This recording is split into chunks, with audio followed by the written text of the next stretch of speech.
नमस्कार विद्यार्थी मित्रांनो, माझं नाव कटके तुषार। MPSC मंत्रा या डिजिटल प्लॅटफॉर्मवरती आपलं मनापासून स्वागत। आज आपण प्रामुख्याने येणाऱ्या कंबाईन ग्रुप बी आणि ग्रुप सी यांची जी काही पूर्व परीक्षा आहे त्या पूर्व परीक्षेच्या अनुषंगाने परीक्षाभिमुख मांडणी केलेली संयुक्त गट ब क पूर्व परीक्षा 2025 जी आपली 9 नोव्हेंबर रोजी परीक्षा होणार आहे। ग्रुप बी ची पूर्व परीक्षा आणि ग्रुप सी ची पूर्व परीक्षा डिसेंबरच्या पहिल्या आठवड्यामध्ये होणार आहे।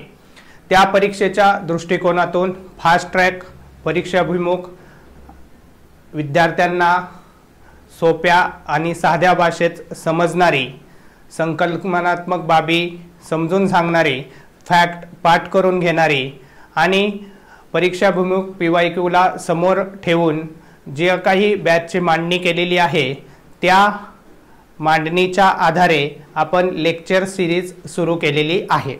या लेक्चर सिरीजमध्ये प्रामुख्याने अर्थशास्त्र हा विषय मी तुषार कटके शिकवणार आहे। या अर्थशास्त्र या विषयाला पूर्व परीक्षेसाठी अर्थशास्त्र या विषयाचं पूर्व परीक्षेतलं जे काही वेटेज आहे ते दोन्ही परीक्षा ग्रुप बी आणि ग्रुप सी यासाठी 15 मार्क हे आहे। हे 15 मार्क अगदी साध्या, सोप्या आणि सुटसुटीत पद्धतीने आपल्यासोबत या लेक्चर सिरीजच्या माध्यमातून चर्चा घडवून आणली जाणार आहे। या लेक्चर सिरीज झाल्यानंतर प्रत्येक टॉपिक जे काही पूर्व परीक्षेचे महत्त्वाचे टॉपिक आहे या टॉपिक वरती आपण एक क्वेश्चन सिरीज अरेंज केलेली आहे। त्या क्वेश्चन सिरीजच्या किंवा ज्या टॉपिक सिरीजच्या माध्यमातून आपण प्रत्येक टॉपिकवर 10 ते 15 प्रश्न सोडवून घेणार आहोत। जी मांडणी परीक्षाभिमुख आहे, आयोगाचे पेपर ज्या पद्धतीने ज्या धर्तीवरती सेट होतात त्या पद्धतीने त्या प्रश्नांचं फ्रेमिंग केलेलं आहे।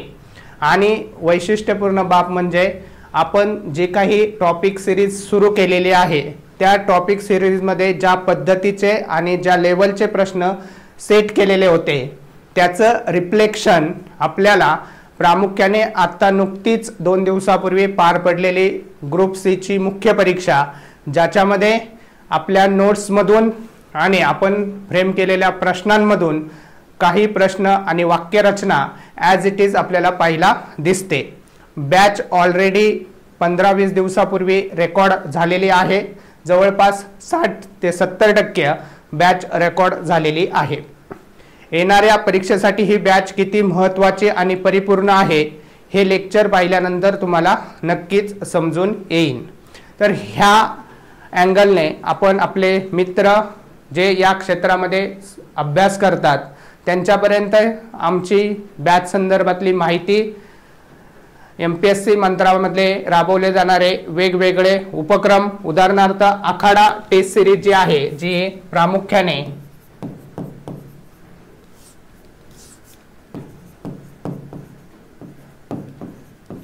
आखाडा टेस्ट सिरीज ही ग्रुप बी आणि ग्रुप सी च्या पूर्व परीक्षेसाठी अतिशय परिश्रमपूर्वक आयोगाचा दर्जा पूर्णपणे मेंटेन ठेवून त्या धर्तीवरती आखाडा ही टेस्ट सिरीजची रचना केलेली आहे। तर निश्चितच आपल्याला शेवटचे 1 महिना ग्रुप बी साठी आणि ग्रुप सी साठी 2 महिने आहे। 10 परीक्षाभिमुख टेस्ट या माध्यमातून 5 सेक्शनल टेस्ट आहे आणि 5 कॉम्प्रिहेन्सिव्ह टेस्ट आहे। तर निश्चितच याची फी ही किमान ठेवण्यात आलेली आहे। आपण पुण्यात असाल किंवा महाराष्ट्रात ज्या ज्या ठिकाणी अभ्यास करत असतात त्या ठिकाणचं झेरॉक्स सेंटर असेल किंवा MPSC मंत्रा यांचं जे काही ॲप आहे तिथं आपल्याला ह्या टेस्ट सिरीज उपलब्ध असतील। निश्चितच आपल्यापाशी 1-2 महिन्याचा वेळ अजूनही शिल्लक आहे, त्यामुळं ही टेस्ट सिरीज जॉईन करून घ्यावी। त्याचबरोबर या ठिकाणी महत्त्वाचे शिक्षक ज्यांनी वेगवेगळे विषय या बॅचच्या संदर्भात मार्गदर्शन केलेले आहे, काकडे सर जे या क्षेत्रातले तज्ञ, मागच्या बऱ्याच वर्षांचा त्यांना या क्षेत्रातला अनुभव आहे, त्यांचं आपल्याला सामान्य विज्ञान आणि चालू घडामोडी या संदर्भात मार्गदर्शन भेटणार आहे। याचबरोबर ज्या विषयाचं अत्यंत महत्त्व पूर्व परीक्षेसाठी, मुख्य परीक्षेसाठी, जो विषय या स्पर्धा परीक्षेमध्ये कळीचा आणि जर मेहनत घेतली तर ज्या विषयाकडे यश मिळवण्यासाठी, आवश्यक पद मिळवण्यासाठी जी चावी असते ती ज्या विषयामध्ये परिपक्वता आल्याशिवाय भेटत नाही, तो विषय म्हणजे अंकगणित आणि बुद्धिमापन चाचणी। तर पूर्व परीक्षेसाठी आणि मुख्य परीक्षेसाठी हा विषय अत्यंत महत्त्वाचा आहे। हा विषय एका महिन्यात, 1.5 महिन्यात होण्यासारखा विषय निश्चितच नसला तरी आपण प्रयत्न केला, परिपूर्णपणे रोजच्या रोज सराव केला, आवश्यक तेवढा वेळ त्या विषयाला दिला आणि सातत्यपूर्ण सरावाच्या माध्यमातून योग्य मार्गदर्शक तुमच्या सोबत असेल तर निश्चितच या विषयामध्ये तुम्हाला कल्पनेच्या पलीकडे जाऊन मार्क मिळू शकतात। या संदर्भात इथं एक अंकगणित आणि बुद्धिमापन ची बॅच देखील JD सर जे आहे या MPSC एक्झाम मंत्रा या प्लॅटफॉर्मवरती त्यांचे अंकगणित आणि बुद्धिमापन याची टू द पॉइंट आयोगाच्या धर्तीवर रचना केलेली बॅच या ठिकाणी उपलब्ध आहे। निश्चितच ही बॅच केल्यानंतर तुम्हाला इतर दुसरी कोणतीही बॅच करावी लागणार नाही। आयोगा ज्या पद्धतीने, ज्या दर्जाचे, ज्या लेवलचे प्रश्न फ्रेम करतं, अगदी त्याच पद्धतीने, त्याच धर्तीवरती अंकगणित आणि बुद्धिमापनचे प्रश्न फ्रेम केलेले आहे। आखाडा टेस्ट सिरीजच्या माध्यमातून किंवा कंबाईन ग्रुप सीच्या मुख्य परीक्षेच्या टेस्ट सिरीजमध्ये या सरांचे प्रश्न ॲज इट इज पडलेले आपल्याला दिसून येतात। आयोग ज्या पद्धतीने आणि ज्या प्रकारे प्रश्न फ्रेम करते त्याच पद्धतीने, त्याच धर्तीवरचे प्रश्न वेगवेगळ्या टेस्ट सिरीजच्या माध्यमातून आपल्यासाठी MPSC मंत्रा या डिजिटल प्लॅटफॉर्मवरती उपलब्ध करून दिलेले आहे। निश्चितच महाराष्ट्रातील सर्व मुलांनी त्याचा वापर करून घ्यावा। आता आपण माझ्या विषयासंदर्भात, अर्थशास्त्र या विषयाच्या संदर्भात आपण चर्चा करणार आहोत। काल जी 2 दिवसापूर्वी मुख्य परीक्षा झाली ग्रुप सी ची, तिथं आपण जी काही टेस्ट सिरीज, टॉपिक सिरीज बनवलेली, त्या टॉपिक सिरीज मधले प्रश्न आणि आयोग जे काही ग्रुप सी मध्ये प्रश्न विचारले त्याच्यामध्ये काही प्रमाणात आपल्याला साम्यता आढळून आली। काही प्रश्नांची वाक्यरचना ॲज इट इज त्या टेस्ट सिरीज मध्ये जी वाक्यरचना आपण वापरलेली ती आयोगाच्या पेपरमध्ये रिफ्लेक्ट झालेली आपल्याला दिसून येते। त्याचबरोबर जे व्हिडिओ शूट केले आपण, त्या व्हिडिओ शूटच्या ज्या काही स्लाइड आहे त्या स्लाइडच्या माध्यमातून आपल्याला ग्रुप सीच्या मुख्य परीक्षेत विचारलेले प्रश्न मी तुमच्या पुढे प्रेझेंट करणार आहे की आपण ज्या पद्धतीने ती बॅच रन केलेली होती, ज्या वेगवेगळ्या टॉपिक डोळ्यासमोर ठेवून ती बॅचची रचना करण्यात आलेली होती आणि त्याच्यावरती कसे प्रश्न आले ॲज इट इज, तर ते देखील तुम्हाला आखो देखा खेल इथं दाखवणार आहे। तो आपण थोड्या वेळात पाहणार आहोत। आता आपण सुरू करूया 1 बाय 1 क्वेश्चन। आता सुरुवातीला आपण जे काही आपण 200-250 प्रश्नांची टॉपिक सिरीज ही बनवलेली आहे आणि त्याच्या धर्तीवरती आपण जी काही लेक्चर सिरीज बनवलेली आहे, म्हणजे लेक्चर सिरीज एकदा पाहून झाल्यानंतर त्याला सायमल्टेनियसली आपण टॉपिक सिरीज देखील रन करत आहोत। म्हणजे आपण दारिद्र्य ह्या चॅप्टरचे लेक्चर बघितल्यानंतर त्याच्यावर 10 ते 15 प्रश्नांची टॉपिक सिरीज आपण सुरू केलेली आहे। ती सोडवल्यानंतर तुम्हाला निश्चितच आयोग ज्या पद्धतीने प्रश्न फ्रेम करतो तो फील तुम्हाला निश्चितच त्या टॉपिक सिरीज सोडवल्यानंतर समजून येईल आणि नंतर तुम्ही आपण जे काही रेग्युलर बाजारामधले आयोगाचे क्वेश्चन पेपर सोडवतो ते सोडवल्यानंतर दुसरं काही करण्याची गरज पडणार नाही। लेक्चर सिरीज मधून आपण सगळ्या बाबी पाठ करून घेतलेल्या आहे, परीक्षाभिमुख त्याची मांडणी केलेली आहे, प्रत्येक मुद्दा समजून सांगितलेला आहे, त्यासाठी वेगवेगळी उदाहरणं दिलेली आहेत आणि ह्या सगळ्यांचा गोळा बेरीज केल्यानंतर या विषयामध्ये तुम्हाला अजिबातही शंका उरणार नाही याची मी खात्री देतो। आता आपण 1 बाय 1 क्वेश्चन बघणार आहोत। आता या ठिकाणी आपण अर्थशास्त्राची जी काही टॉपिक सिरीज रन करत होतो त्याच्यामध्ये दारिद्र्य हा टॉपिक झाल्यानंतर आपण त्याच्यावर आधारित 15 प्रश्नांची टेस्ट सिरीज घेतलेली आणि ती टेस्ट सिरीजचे व्हिडिओ शूट झालेले आहेत 5-6 दिवसापूर्वी, म्हणजे ही ग्रुप सी ची मुख्य परीक्षा होण्यापूर्वी त्या टेस्ट सिरीजचे काही क्वेश्चन हे शूट करून झाले होते। तर त्या अँगलने तिथले जे काही क्वेश्चन आहे ते आपल्या ग्रुप सी च्या मुख्य परीक्षेमध्ये कसे पडले याचं हे उत्तम उदाहरण आहे। यामध्ये जो काही पहिला क्वेश्चन होता तो म्हणजे भारतामध्ये अधिकृतपणे गरिबी रेषा ठरवण्यासाठी कोणत्या निकषाचा वापर केला जातो। आता इथं 2 मुद्दे आपल्याला लक्षात ठेवायचे आहे की भारतामध्ये दारिद्र्य ठरवताना मध्ये काय आपण वापर करतो आणि जागतिक पातळीवरती दारिद्र्य रेषा ठरवताना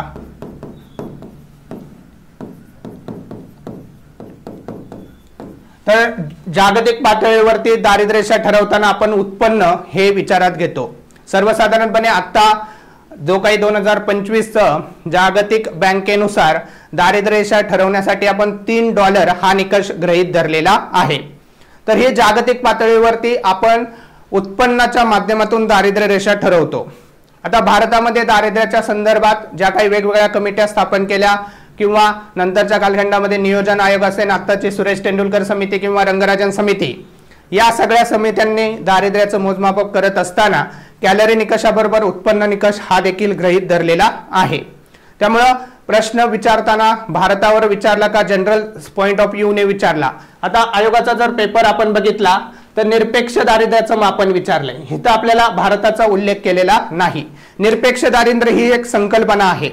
या संकल्पनेमध्ये किमान उत्पन्न गृहीत धरलं जातं। एखाद्या व्यक्तीला आपलं आयुष्य जगण्यासाठी ज्या काही मूलभूत गरजांची पूर्तता असते ती मूलभूत गरजा ती व्यक्ती भागवू शकत नाही, त्यावेळेस तिला जे काही किमान उत्पन्न आवश्यक असतं त्याचं मापन ज्या पद्धतीने केलं जातं त्याला आपण निरपेक्ष दारिद्र्याचं मापन असं म्हणतो। तर त्यामुळं या ठिकाणी उत्पन्न हा निकष गृहीत धरला जाईल।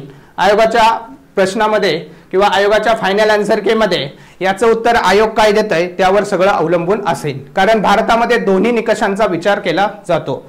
कॅलरी हा निकष देखील भारतामध्ये वापरला जातो आणि किमान उपभोग खर्च हा निकष देखील भारतात वापरला जातो। उदाहरणार्थ सुरेश तेंडुलकर समितीच्या संदर्भात किंवा नंतरच्या रंगराजन समितीच्या संदर्भात आपल्याला कॅलरी हा निकष पण आढळून येतो आणि त्याचबरोबर शहरी भागासाठी आणि ग्रामीण भागासाठी उपभोग खर्च हा निकष देखील आढळून येतो। त्यामुळं भारताच्या संदर्भात काय उत्तर द्यायचं आणि आता फायनल आन्सर्स की नाही आयोग ह्याच्या संदर्भात काय उत्तर देतंय, कॅलरी उष्मांक देतंय का उत्पन्न देतंय, त्यावरून या प्रश्नाचं उत्तर अवलंबून राहील। दुसरा मुद्दा की आपण देखील अशा पद्धतीचा प्रश्न फ्रेम केला होता आणि त्या धर्तीवरती त्याचं रिफ्लेक्शन आपल्याला पेपरमध्ये झालेलं दिसून येतं। दुसरा प्रश्न या ठिकाणी आपण जोड्या लावायच्या संदर्भात योग्य जोड्या लावा असा प्रश्न विचारलेला होता। त्या ठिकाणी एका बाजूला आपण वेगवेगळ्या क्रुजनेट वक्र, लाफर वक्ररेषा, फिलिप्स वक्ररेषा आणि लॉरेंज वक्ररेषा अशा वेगवेगळ्या वक्ररेषा आणि त्यांचा संबंध कशाशी आहे या संदर्भात योग्य जोड्या लावा असा आपण टेस्ट सिरीज मध्ये क्वेश्चन फ्रेम केला होता आणि त्याच धर्तीवरती आयोगाने फिलिप्स वक्ररेषा त्या अँगलने प्रश्न विचारलेला आहे। याचं रिफ्लेक्शन या ठिकाणी आयोगाच्या पेपरमध्ये झालेलं आपल्याला दिसून येतं। त्यामुळं फिलिप्स वक्ररेषा या प्रश्नाचं उत्तर आहे महागाई आणि बेरोजगारी। इथं आपण ज्या पद्धतीचे टीचिंग केलं त्या टीचिंगचं रिफ्लेक्शन आयोगाच्या पेपरमध्ये कसं झालं हेही आपण थोड्या वेळाने बघणार आहोत। पण आपण ते टीचिंग झाल्यानंतर आपण जी काही टॉपिकची टेस्ट तयार केलेली आहे त्याचा दर्जा देखील आयोगाच्या प्रश्नांना समोर ठेवून केलेला आहे। त्यामुळे त्याच्यामधलं जे काही रिफ्लेक्शन आहे ते जास्त प्रमाणात आपल्याला दिसून येत आहे। याच पॉइंट ऑफ व्ह्यूने आपण पुढचे काही प्रश्न बघणार आहोत।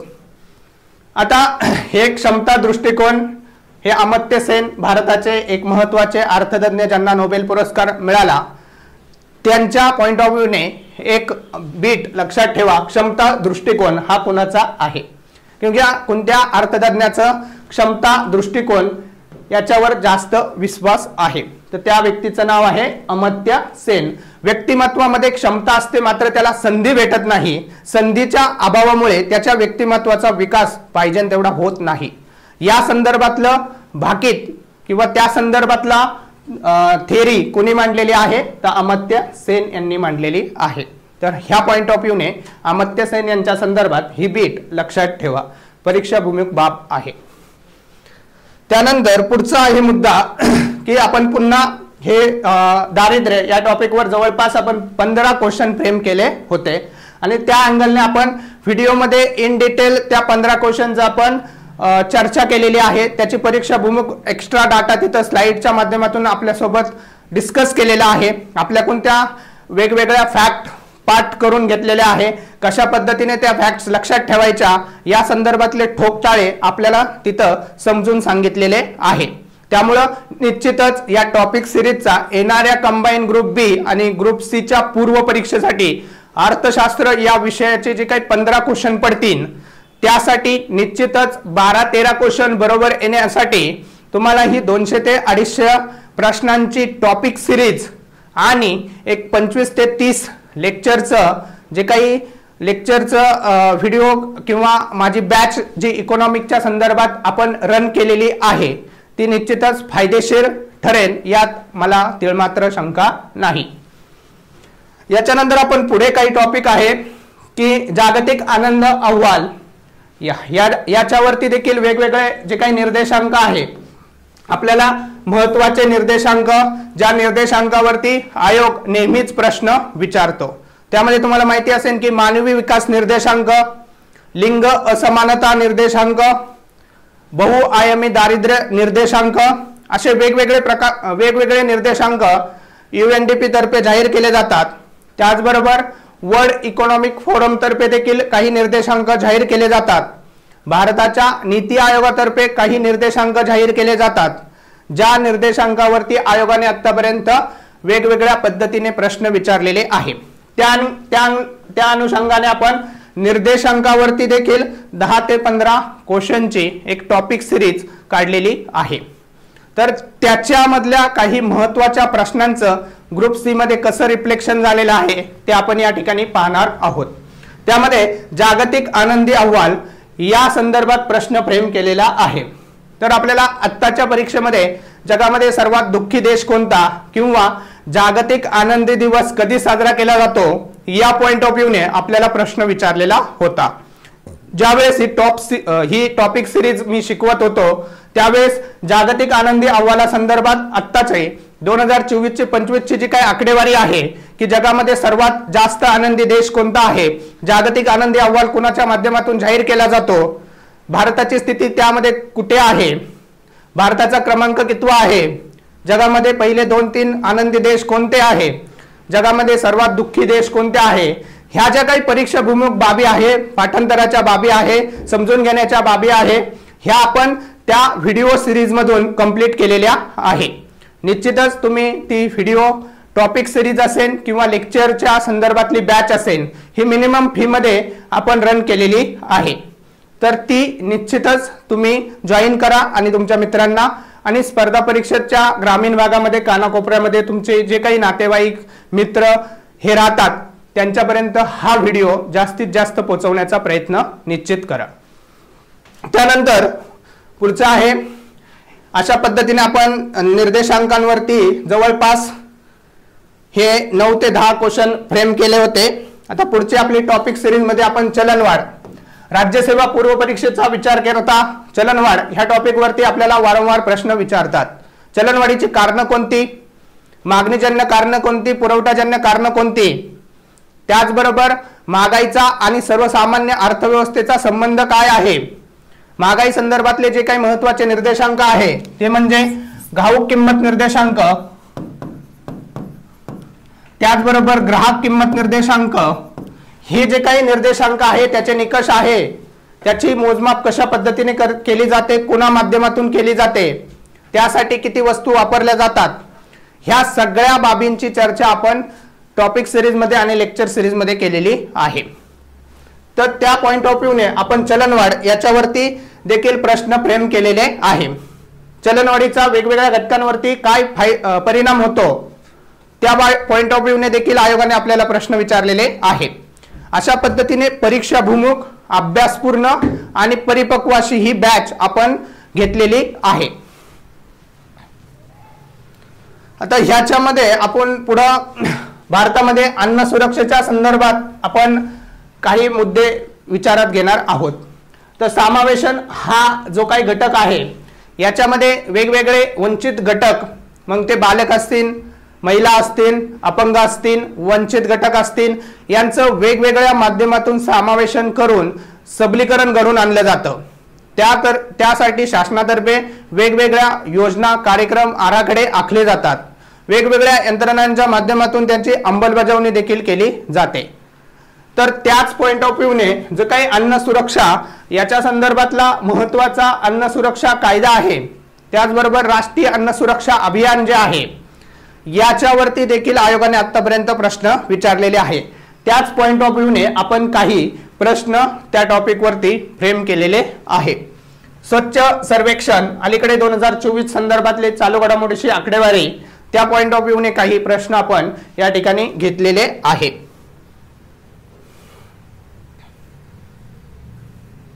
तर अशा प्रकारे जवळपास 20 क्वेश्चन आपण या ठिकाणी त्या बाबींवरती, समावेशक हा जो काही महत्त्वाचा घटक आहे, जवळपास 20 प्रश्नांची आपण टॉपिक सिरीज समावेशक या घटकावर बनवलेली आहे।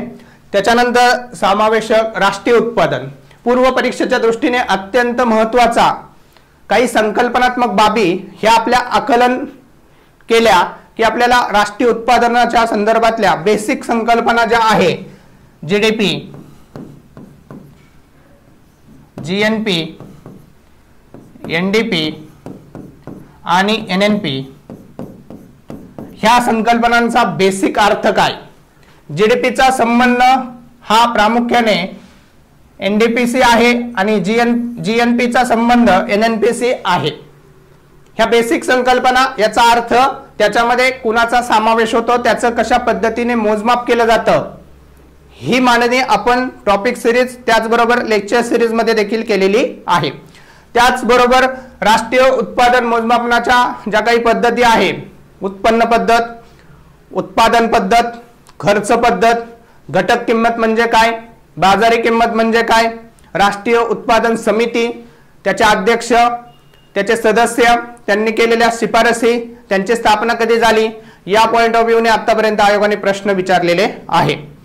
आपण अशा पद्धतीने बॅच रन केलेली आहे आणि तुमच्याकडून असे मुद्दे पाठच करून घेतलेले आहे की एकदा बॅच केल्यानंतर तुम्हाला दुसऱ्यांदा रिव्हिजन करण्याची वेळ येणार नाही। त्यामुळे निश्चितच ही बॅच जॉईन करा।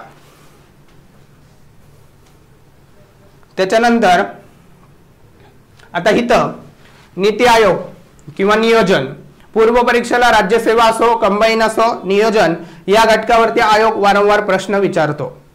त्या पॉइंट ऑफ व्ह्यूने आतापर्यंत भारताच्या नियोजनाचा इतिहास, वेगवेगळ्या पंचवार्षिक योजना, विशेषतः 11वी 12वी पंचवार्षिक योजना, नियोजन आयोग, नीती आयोग यांच्यामधला फरक, त्याच्या रचना, या संदर्भातल्या बाबींवरती आयोगाने प्रश्न विचारलेले आहे।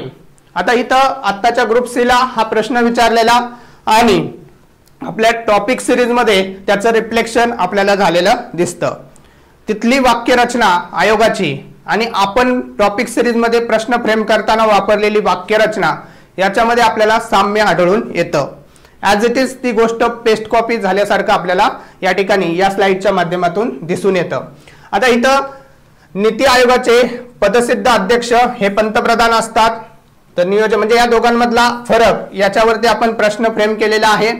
इथं नीती आयोगाचे उपाध्यक्षांची निवड, हा प्रश्न आपल्या पुढच्या स्लाइड मध्ये ॲज इट इज वाक्य आपल्याला पेस्ट कॉपी झालेलं दिसून येतं। आर्थिक नियोजन, कालबद्ध कार्यक्रम, 12व्या पंचवार्षिक योजनेच्या संदर्भातलं जलद शाश्वत वृद्धी, नीती आयोग भारत सरकारचा धोरण राबवणारा विचार गट आणि नीती आयोगाचे उपाध्यक्ष यांची निवड पंतप्रधानांकडून केली जाते। ह्या प्रश्नापुरतं या प्रश्नाचं उत्तर आहे पर्याय क्रमांक 3। पण आपले प्रश्न आणि आयोगाचे प्रश्न याच्यामध्ये किती मोठ्या प्रमाणात साम्य आढळून येतं हे आपल्याला या टॉपिक सिरीजच्या माध्यमातून समजून निश्चित येईल। आता नीती आयोग, इथं मागे आपण जो काही हा प्रश्न विचारलेला की नीती आयोगाच्या उपाध्यक्ष पंतप्रधानांकडून निवड, तर त्या प्रश्नाचं रिफ्लेक्शन इथं आपल्याला दिसतं। भारताचे पंतप्रधान नीती आयोगाचे पदसिद्ध अध्यक्ष असतात आणि इथं आपण राष्ट्रपती नियुक्त केलेले अर्थतज्ञ नीती आयोगाचे उपाध्यक्ष असतात, हे विधान चुकीचं आहे, जे की पंतप्रधान असायला पाहिजे। हा प्रश्न आपण टॉपिक सिरीज चा व्हिडिओ शूट करत असताना चर्चा केलेली आहे। तर ह्याचं रिफ्लेक्शन कशा पद्धतीने आयोगाच्या पेपरमध्ये झालेलं आहे ते आपण पाहत आहोत। त्याच्यानंतर इथं हे बघा, हा विचार मंच नावाचा शब्द आपल्याला पुन्हा आयोगाच्या पेपरमध्ये दिसून येतो, विचार गट। आणि आपण जे काही लेक्चर सिरीज रन केलेली आहे त्यासाठी जी काही पीपीटी बनवलेली आहे त्या पीपीटी मध्ये देखील आपल्याला थिंक टँक हा शब्द आढळून निश्चित येईल। त्या पॉइंट ऑफ व्ह्यूने ह्या बाबी किती महत्त्वपूर्ण आणि परीक्षाभिमुख आहे हे आपल्याला निश्चितच समजेल।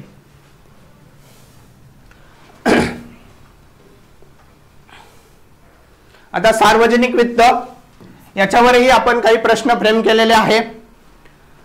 प्रत्येक टॉपिक वरती परीक्षाभिमुख मांडणी, आयोगाप्रमाणे प्रश्नांचा दर्जा, त्या पद्धतीची वाक्यरचना, आयोगाची जी काही प्रश्न फ्रेम करण्याची जी काही नस आहे ती नस मागच्या काही काळामध्ये या क्षेत्रामध्ये अभ्यास करत असताना एक विद्यार्थी म्हणून आणि वेगवेगळ्या टप्प्यावरती मुख्य परीक्षाचा अनुभव या सगळ्या माध्यमातून एक आलेली परिपक्वता, या विषयाबद्दलचं आकलन तुमच्या सोबत चर्चा करत आहे।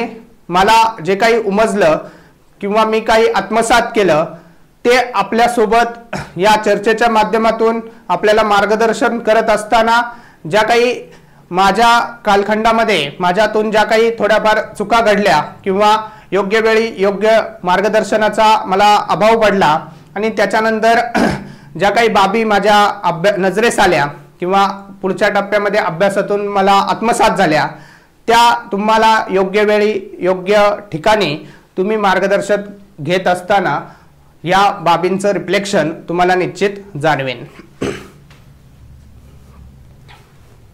पुढे आहे समावेशन भाग 2।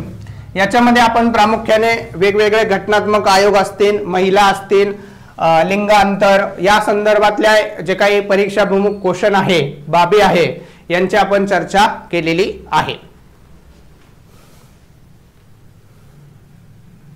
अशा प्रकारे याच्यावर देखील आपण 13-14 प्रश्न असे फ्रेम करत आहोत। याच्यानंतर शाश्वत विकास, परीक्षेच्या दृष्टीने अत्यंत महत्त्वाचा, राज्यसेवा पूर्व परीक्षेला हमखास ज्या टॉपिक वरती एक तर प्रश्न निश्चित 1-2 प्रश्न येतात तो टॉपिक आहे शाश्वत विकास। शाश्वत विकास म्हणजे त्याची जो काही पार्श्वभूमी आहे प्रामुख्याने 1972 ची स्टॉकहोम परिषद आणि त्याचा आतापर्यंतचा प्रवास, मधल्या काळामध्ये एमडीजी आणि एसडीजी मिनिमम डेव्हलपमेंट गोल आणि सस्टेनेबल डेव्हलपमेंट गोल याच्या बाबी संदर्भातल्या वेगवेगळ्या परिषदा, मिनिमम डेव्हलपमेंट गोल्स आणि सस्टेनेबल डेव्हलपमेंट गोल्स हे आपल्याला पाठच असणं गरजेचं आहे। एका साईडला ध्येय क्रमांक देतील आणि दुसऱ्या साईडला तो कशा संदर्भातला आहे ह्या पॉइंट ऑफ व्ह्यूने आपल्याला प्रश्न विचारले जाऊ शकतात आणि त्याच धर्तीवरती आपण तशा पद्धतीने देखील प्रश्न विचारलेले आहे। काही जागतिक पातळीवरती क्वेश्चन की भारत आणि फ्रान्स यांनी 2015 दरम्यान आंतरराष्ट्रीय सौर आघाडीची स्थापना कोणत्या हवामान बदल परिषदेमध्ये केली, अशा प्रकारचे बेसिक नॉलेज वरती काही प्रश्न आयोग विचारताना आपल्याला दिसून येतं। त्याचबरोबर 1992 ची जी वसुंधरा परिषद झाली त्यामध्ये कोणकोणत्या बाबींवरती चर्चा झाली, कोणकोणते मुद्दे चर्चेला घेतले, कोणकोणते आराखडे आखले गेले त्या पॉइंट ऑफ व्ह्यूने देखील आपण प्रश्न विचारलेले आहे। अशा प्रकारे एका साईडला ध्येय, दुसऱ्या साईडला संबंधित घटक अशा जोड्या लावायला देखील प्रश्न विचारला जाऊ शकतो। कृषी पूर्व परीक्षेला अन्न सुरक्षा त्याचबरोबर कृषी या टॉपिकच्या पॉइंट ऑफ व्ह्यूने देखील प्रश्न विचारलेले आहे। त्यासाठी महत्त्वाचं प्रधानमंत्री विमा योजना असेल, भू सुधारणाच्या संदर्भातल्या बाबी असतील, हे जे काही कुळ कायदा आहे या कुळ कायद्याच्या संदर्भात पूर्व परीक्षेला किंवा जमीन सुधारणाच्या संदर्भात राज्यसेवा पूर्व परीक्षेला नेहमीच प्रश्न विचारला जातो। कुळ सुधारणाच्या संदर्भातली 1948 ला स्थापन केलेली कुमारप्पा समिती त्यानंतरच्या कालखंडामध्ये जो काही कमाल जमीनदाराच्या संदर्भातला कायदा आहे, मार्गदर्शक तत्वे आहे, त्या पॉइंट ऑफ व्ह्यूने आयोग आपल्याला प्रश्न विचारतं दिसून येतं. वेगवेगळ्या कृषी क्षेत्राशी संबंधित क्रांत्या ज्याच्यावरती आपल्याला आयोग प्रश्न विचारताना दिसून येतं. असंतुलित विकासाचा सिद्धांत, रोजगार निर्मितीची जनक योजना, अशा प्रकारे आपण महत्त्वाचे प्रश्न या माध्यमातून फ्रेम केलेले आहे. लोकसंख्या, वेगवेगळे सिद्धांत याच्यावर देखील आपण प्रश्न फ्रेम केलेले आहे. सिम्पिटर पूर्व परीक्षेसाठी अत्यंत महत्त्वाचा आहे. राज्यसेवा पूर्व परीक्षेला सिम्पिटरवरती कंटिन्यू प्रश्न आपल्याला विचारलेले आहे. त्यानंतर पुढं इतर काही घटकांमध्ये चालू घडामोडीशी संबंधित बाबी 16व्या वित्त आयोगाची अलीकडे नेमणूक झालेली आहे, त्याचे अध्यक्ष, सचिव, कालखंड या बाबींवरती आपल्याला प्रश्न विचारले जाऊ शकतात. त्यानंतर दारिद्र्यावरती नेहमीच पूर्व परीक्षेला प्रश्न येतो. आता जागतिक बँकेने $3 प्रति व्यक्ती प्रति दिवस इतकी दारिद्र्य रेषा निश्चित केलेली आहे. लोकसंख्या जॉग्राफीच्या अँगलने, अर्थशास्त्राच्या अँगलने जॉग्राफी किंवा लोकसंख्या या टॉपिकमध्ये आपल्याला 1 ते 2 प्रश्न नेहमीच विचारले जातात. ठराविक घटक आहे, या ठराविक घटकावरती आपल्याला आयोग प्रश्न विचारताना दिसून येतं.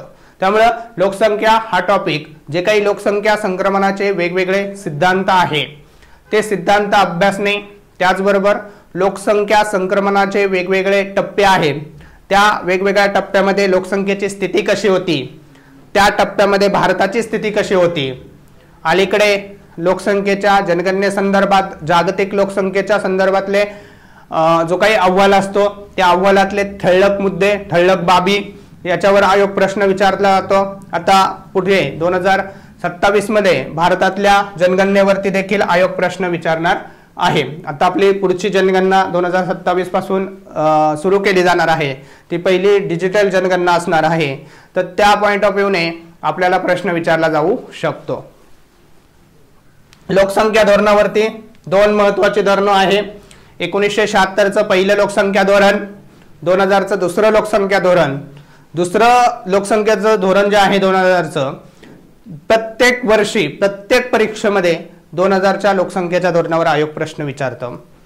ह्या लोकसंख्याची जी काही हे आहे उद्दिष्ट आहे, अल्पकालीन उद्दिष्ट, मध्यमकालीन उद्दिष्ट आणि दीर्घकालीन उद्दिष्ट. आणि त्या अल्पकालीन तसेच मध्यमकालीन उद्दिष्टामध्ये जी काही महत्त्वाची उद्दिष्ट दिलेली आहे, जो काही फॅक्च्युअल डाटा दिलेला आहे की माता मृत्यू दर, बाल मृत्यू दर, जन्म नोंदणीचं प्रमाण, संस्थात्मक प्रसूतीचं प्रमाण, एड्स, मलेरिया यासारख्या आरोग्यविषयक बाबी, त्याचबरोबर जननदनासंदर्भातली बाब, याचबरोबर दीर्घकालीन उद्दिष्ट जे आहे की लोकसंख्या स्थिरीकरणाचं वर्ष, त्या अशा वेगवेगळ्या पॉइंट ऑफ व्ह्यूने आयोग प्रश्न विचारताना आपल्याला दिसून येतो. म्हणून आपल्याला आयोग ज्या धर्तीवरती प्रश्नांची रचना करतं, अगदी त्याच धर्तीवरती त्याच दर्जाचे प्रश्न आपल्याला या टॉपिक सिरीजमध्ये दिसून येतील. आणि त्याचं रिफ्लेक्शन हे आपल्याला ग्रुप सीच्या मुख्य परीक्षेमध्ये दिसलेलं आहे. त्यानंतर ही 2027 ची जनगणना याच्या संदर्भातल्या बाबी. आता 2011च्या जनगणनेसंदर्भातल्या बाबी, भारताच्या जनगणनेच्या संदर्भातले काही महत्त्वाच्या गोष्टी. आता 2000चं जे काही लोकसंख्या धोरण होतं त्याच्यावरती आपण या टेस्ट सिरीजमध्ये प्रश्न फ्रेम केलता. राष्ट्रीय लोकसंख्या धोरणाच्या मध्ये एकूण जो काही जनन दर आहे, पुनर्स्थापनेचा, रिप्लेसमेंट लेवल, ह्याच्या संदर्भात लक्ष कोणतं आहे, तर त्याचं उत्तर होतं 2010. हे आपलं मध्यमकालीन उद्दिष्ट होतं. आणि या माध्यमातून आता आपल्याला ग्रुप सीच्या ह्याच्यामध्ये प्रश्न विचारलेला की लोकसंख्या स्थिर करण्यासंदर्भातलं वर्ष कोणतं आहे, 2045.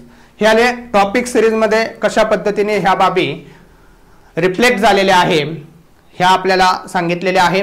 आता पुढच्या फक्त 10-15 मिनिटांमध्ये आपण ग्रुप सीचा जो काही मुख्य परीक्षेचा पेपर आता नुकताच झाला आणि त्या पेपरमध्ये आपल्या लेक्चर सिरीज मधल्या स्लाइडचा किती उपयोग झाला हे तुम्हाला दाखवणार आहे. तर ते आपण एक एक क्वेश्चन आणि त्याची उत्तरं आणि आपल्या लेक्चरचं महत्त्व किती आहे येणाऱ्या ग्रुप बी आणि ग्रुप सी साठी ते तुम्हाला इथं सांगणार आहे. तर इथं पहिला क्वेश्चन विचारलेला आपल्याला 91 क्रमांकाचा प्रश्न होता, डिसेंबर 1971 पर्यंत आंतरराष्ट्रीय नाणेनिधीचं चलन काय होतं? तर मुळात SDR हे 1969 ला पण ती स्कीम आणली किंवा आंतरराष्ट्रीय नाणेनिधीने जे काही कागदी सोनं आहे ते 1969 ला लॉन्च केलं आणि 1971 पासून SDR चा वापर झाला. त्यामुळे 1971 पर्यंत तर SDR नव्हतं. पुढे 1 ऑक्टोबर 2016 पासून पाऊंड, युरो, येन आणि रेन मिनी याच्या स्वरूपात या कागदी सोने किंवा SDR ची किंमत ठरवावी लागली. त्यामुळे हा पण बाब नाही. या प्रश्नाचं उत्तर आहे USA चं डॉलर. कारण की मुळात आंतरराष्ट्रीय नाणेनिधीची स्थापना ही अमेरिकेच्या पुढाकाराने झालेली असल्यामुळं या आंतरराष्ट्रीय नाणेनिधीवरती अमेरिकेचा प्रभाव आपल्याला दिसतो. साहजिकच आंतरराष्ट्रीय नाणेनिधीचे व्यवहार हे अमेरिकन किमतीमध्ये जे काही त्यांचा डॉलर आहे त्यामध्ये मोठ्या प्रमाणात किंवा जास्त प्रमाणात होण्याची शक्यता आहे. त्या पॉइंट ऑफ व्ह्यूने किंवा ह्या प्रश्नाचं उत्तर आहे पर्याय क्रमांक 1. हे आपल्या लेक्चर सिरीज मधून देखील हा प्रश्न सुटत होता. त्यानंतर पुढचा क्वेश्चन आहे तो म्हणजे शासनाकडून खर्च भागवण्यासाठी वेगवेगळ्या प्रकारचे कर हे शासनाने जे काही वेगवेगळे मार्ग असतात त्या वेगवेगळ्या मार्गाच्या माध्यमातून जो काही कर आकारला जातो त्या करावरती आयोगाने आपल्याला प्रश्न विचारलेला आहे. आता पहिलं विधान आहे की वस्तूवरील कर. आता हा वस्तूवरील म्हणजे GST, वस्तू आणि सेवांवरती जो काही कर असतो तर आपल्या आतापर्यंत आपण जेवढा अभ्यास केलाय त्यावरून आपल्याला आणि GST सारखं जे काही रिफॉर्म्स भारतामध्ये झालं त्या पॉइंट ऑफ व्ह्यूने आपण बघितलं तर वस्तू आणि सेवा हा अप्रत्यक्ष कर आहे. इथं यांनी प्रत्यक्ष दिलेलं आहे जे चुकीचं आहे. ते जर चुकीचं असेल तर पहिलं विधान चुकीचं, पहिला पर्याय चुकीचा आहे. त्याच्यानंतर दुसरं विधान आहे वस्तू आणि सेवा कर हे 1 जुलै 2014 ला लागू झालं. भारतातली एवढी मोठी सुधारणा, एवढा मोठा रिफॉर्म्स हा प्रत्येक विद्यार्थी अभ्यास करणारा याला GST कधी लागू झाली ही तारीख पाठ असते. 1 जुलै 2017 पासून GST आपण लागू केलेली आहे. त्यामुळं 1 जुलै 2014 हे चुकीचं आहे. ब चुकीचं असेल तर हा पर्याय देखील रद्द होतं. त्यामुळं दुसऱ्या विधान वाचल्यानंतर आपलं उत्तर आपल्याला सापडतं फक्त क. चौथं विधान देखील का चुकीचं आहे, इथं अप्रत्यक्ष दिलेलं आहे. त्यामुळं हे देखील विधान चुकीचं आहे. त्यामुळे 92 क्रमांकाच्या प्रश्नाचं उत्तर आहे पर्याय क्रमांक 3. आपल्या इथं हे जे काही 1 जुलै 2017 पासून GST लागू झाली त्या संदर्भातल्या बाबी 2011 ला त्या संदर्भातलं वेगवेगळ्या टप्प्यावरती विधेयक मांडलेलं मोदी सरकारने घटना दुरुस्ती विधेयक मांडलं 122व. महाराष्ट्राने त्याला मान्यता दिली 29 ऑगस्ट 2016. संमती देणारं महाराष्ट्र 10वे राज्य होतं. महाराष्ट्रासोबत हरियाणाने देखील संमती दिलेली आहे. अशा प्रकारे 101वी घटना दुरुस्ती ही GST संदर्भात महत्त्वाची आहे. त्याच्या बाबी संदर्भात जे काही परीक्षा भूमिक मांडणी आहे ते आपण लेक्चर सिरीज मध्ये केलेली आहे. त्याचं रिफ्लेक्शन कशा पद्धतीने आयोगाच्या पेपरमध्ये होत आहे हे मी आपल्याला सांगण्याचा किंवा दाखवण्याचा प्रयत्न केलेला आहे. त्यानंतर पुढे आहे राष्ट्रीय अन्न सुरक्षा कायदा महाराष्ट्रात कधी लागू झाला. मुळात 2013चा हा महत्त्वाचा अन्न सुरक्षा अधिनियम आहे. याची सुरुवात 20 ऑगस्ट 2013 ला झाली होती आणि ती राष्ट्रीय अन्न सुरक्षा कायदा महाराष्ट्रात कधी लागू झाला ती तारीख आपल्याला परीक्षेसाठी विचारलेली आहे. 1 फेब्रुवारी 2014 ला महाराष्ट्रामध्ये हा राष्ट्रीय अन्न सुरक्षा कायदा लागू करण्यात आलेला आहे. राष्ट्रीय अन्न सुरक्षा अधिनियमाअंतर्गत देशातल्या BPL लोकांना सवलतीच्या दरात अन्न उपलब्ध करून दिलं जातं. त्यामध्ये भरड धान्य, गहू आणि तांदूळ ह्या बाबी लक्षात ठेवायच्या आहे. अशा पद्धतीने आपण जे काही बॅच रन केलेली आहे त्या बॅचचं महत्त्व येणाऱ्या ग्रुप बी आणि ग्रुप सी च्या पूर्व परीक्षेला परीक्षाभिमुख मांडणी आयोग ज्या पद्धतीने आणि त्या दर्जाचा पेपर सेट करतं अगदी त्याचं रिफ्लेक्शन आपल्या टेस्ट सिरीज मध्ये आणि लेक्चर सिरीज मध्ये आपल्याला निश्चित पाहायला मिळेल. त्यामुळं आपण सर्वांनी आपल्या मित्रांना निश्चितच या बॅच विषयी माहिती द्याल अशी मी आपल्याला विनंती करत आहे. त्यानंतर पुढचा प्रश्न आहे की वर्ल्ड हॅपीनेस रिपोर्ट आपण चालू घडामोडीच्या अँगलने हा प्रश्न इथं आता 2025चा जो काही अहवाल आहे तो आपण बॅच मध्ये शिकवलेला 147 देशामध्ये भारताचा क्रमांक 118 आहे आणि जगात आता सध्या फिनलँड हा देश सर्वात सुखी आहे तर दुःखी देश हा अफगाण आहे।